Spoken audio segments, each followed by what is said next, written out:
జీ5 app download చేసుకుని పూర్తి ఎపిసోడ్లని ఉచితంగా చూడండి. ఈ కాలంలో నీ వయసు పిల్లలు సినిమాలని, షికార్లని, ఇంకా చెప్పుకుంటే పబ్బులని, పార్టీలని ఇష్టం వచ్చినట్టుగా తిరుగుతూ ఉంటారు. నువ్వు మాత్రం ఎంతో పద్ధతిగా సంప్రదాయాల్ని గౌరవిస్తూ నలుగురికి సహాయం చేస్తున్నావు. ఆ గొప్పతనం గురించి నీకు తొందరలోనే తెలుస్తుందమ్మా. అవును, ఎవరు అవని వస్తుందని చెప్పారు కదా, ఇంకా రాలేదా? వచ్చింది నిహారిక, పైన రూమ్లో ఉంది. ఓ గుడ్. గుడ్డో బ్యాడో తర్వాత తెలుస్తుందిలే. ఏదైనా సరే అనుభవంలోకి రావాలి కదా. అవని రావడమే కాదు, రాగానే పెద్ద సీన్ కూడా జరిగింది. ఏం జరిగింది? నువ్వనుకుని నోర్మోయ్ పెద్దరాజు, చెప్పనివ్వండి నాన్న, తప్పేముంది? అనవసరమైన మాటలొద్దు. ఏం జరిగింది మావయ్య గారు? వీళ్ళేదేదో మాట్లాడుతుంటారమ్మా, నువ్వన్నీ పట్టించుకోవద్దు. మేమెవరి దగ్గర ఏం మాట్లాడకుండా మా నోళ్లు కుట్టేయండి నాన్నా, ఓ పనైపోతుంది. ఆ పని చేయటం మంచిది.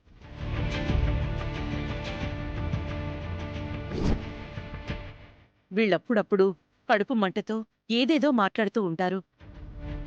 నువ్వేమీ పట్టించుకోకు.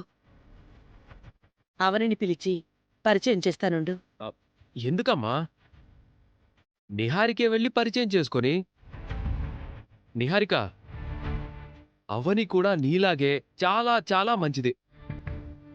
అవునవును, చాలా చాలా మంచిది.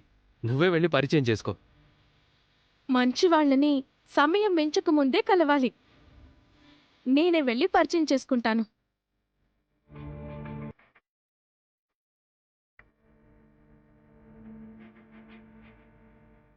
ఇంట్లో బాంబుని తెచ్చిపెట్టుకున్నాం, అది ఎప్పుడు పేలుతుందో ఏంటో.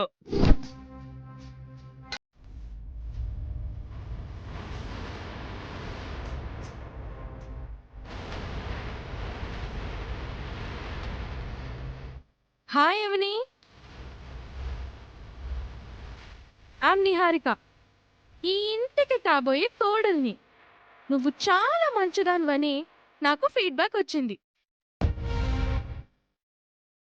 బై ద వే, నువ్వు నాకు చాలా రుణపడిపోయావు. ఎందుకంటే నేను రానివ్వద్దు అని లావణ్య గ్యాంగ్ గొడవ పెట్టుకుంటే నేనే నచ్చజెప్పి ఒప్పించాను.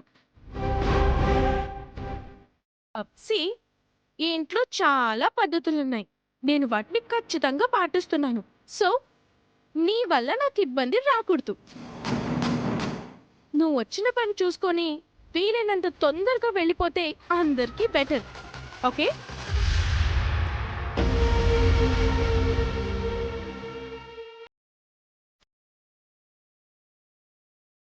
నేనే మాట్లాడుతున్నాను, నువ్వు మాట్లాడవా? నేను మాట్లాడితే నువ్వు మాట్లాడలేవు. ఎందుకలా?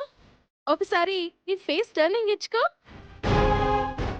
భయపడతావేమో. భయం నా బ్లడ్లోనే లేదు. ఏం పర్వాలేదు. ఒకసారి టర్నింగ్ ఇచ్చుకో.